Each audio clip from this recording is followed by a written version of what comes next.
I really don't think just looking across the CS environment, specifically working with a lot of professionals like I do, I don't think people think about this very often. So if you do, you're going to stand out.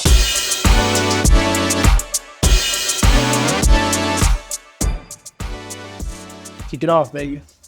What's up, lifers, and welcome to the Daily Stand-Up with Lifetime Value, where we're giving you fresh new customer success ideas every single day. I got my man JP with us. JP, do you want to say hi?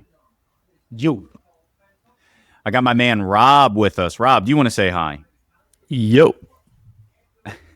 And we've got Ryan with us. Ryan, will you say hi, please? Yo. Oh, geez. He got caught up in it. Come on, dude. Caught up in it. It's okay. It's okay. And I am your host. My name is Dylan Young. Yo? Do you want a yo from me? You can't spell young without yo, baby. That's right. Dylan Yo Young. Okay. There we go. Ryan, thank you so much for being here. Can you introduce yourself, please? Yeah, so my name is Ryan Deal. I've been a customer success leader for about the last 3.5 years. I'm a recovering salesperson of 8 years and just love all things around building businesses and customers and psychology. And I'm here to share a little bit about some of the things I've been thinking about recently. Don't say psychology. You're going to get Rob all riled up. I like psychology. Why? Yeah, well, yeah. I think you really like it, JP. I feel like Rob just pulls out his textbook and he's like, "Oh, what do I think can apply to?" It's all in the noggin, man. I know. It's actually very impressive, and I'm mad about it because all I know is the roster of the Eagles.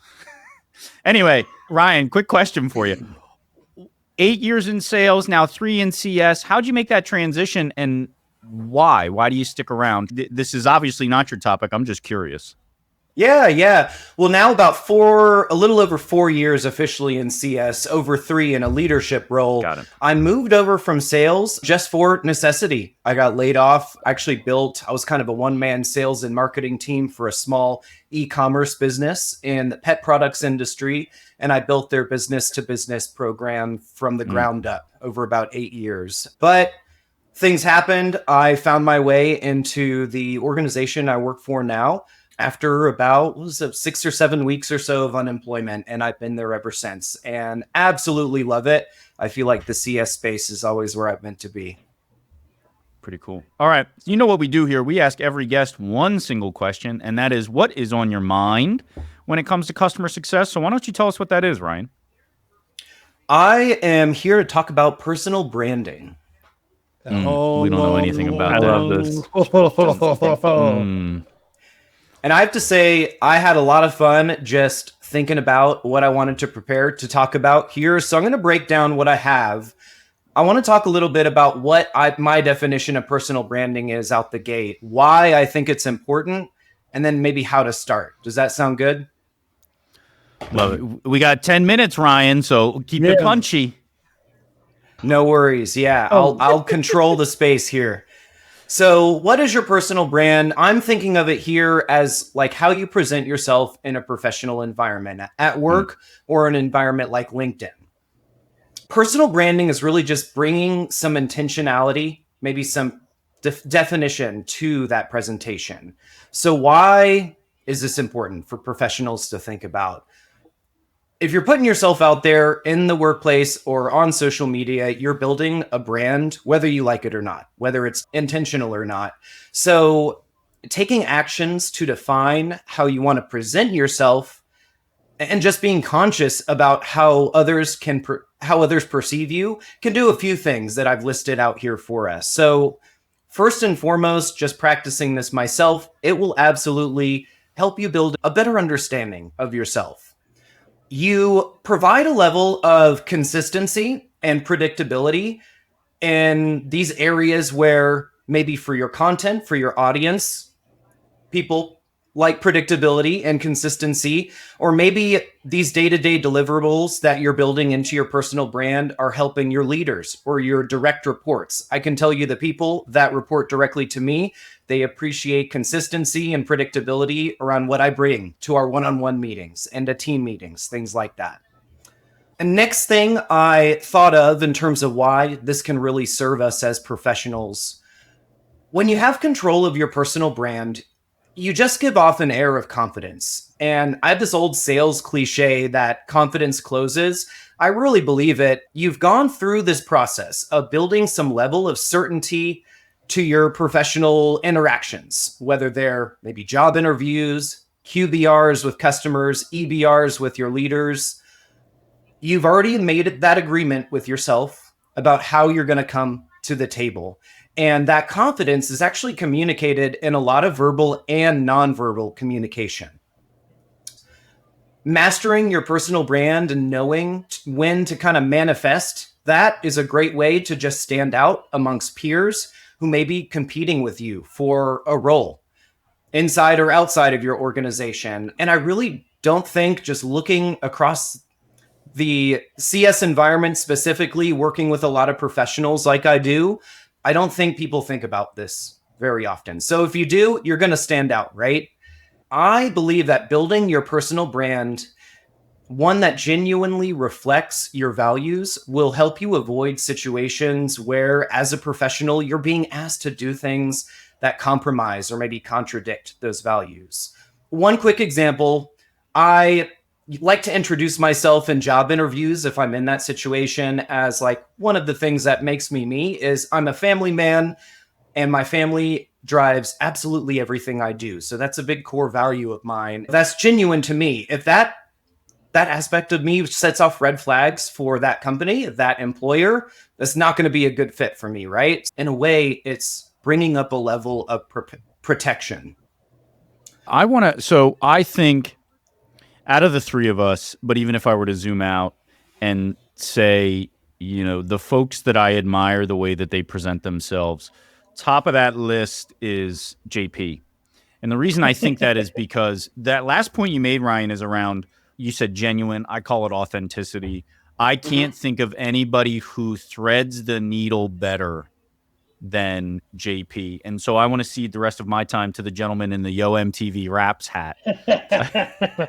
Ryan, thank you so much. I appreciate your preparation. I think that something you said, and I want to squeak a little time for Rob here, but something that you said you want to put for how long? 6 to 7 weeks, correct? That is amazing in a time where sometimes people are unemployed for 3, 4, 5, 6 months, right? In this market. And you said you've been at your current job for how long? Almost 4.5 years. Almost 4.5 years. You made a really good point about basically what I think is filtering. That if you think about your brand as a way to really filter the opportunities where you're going to thrive, who the hell wants to get a job where they're going to go and be miserable? You know how much work it takes? You know how much work it takes to just land that one role? I know people listening to this are going to know what I'm talking about. Yeah. And so what Dylan says about me, like I knew that I had to bring something in my branding that was basically going to filter the right opportunity for me. And that's why I think that I'm at the right company for me, because I was able to really sort of send those signals. And then, like you said, that helped me to understand myself so I could bring it to an interview. Rob, go ahead. I just love this. I mean, I think I hear this topic and I've never really thought about this as a package, really, as a whole conversation around this. I've certainly observed it, right? When I heard this topic, I thought about, I have a friend who's like the surfing sales consultant. I have a friend she's the blue-haired recruiter. I think of myself, who's some doofy pseudo academic with intense imposter syndrome that should have been a dentist in another life. That plays. No, but I think about I'm nodding along to all that.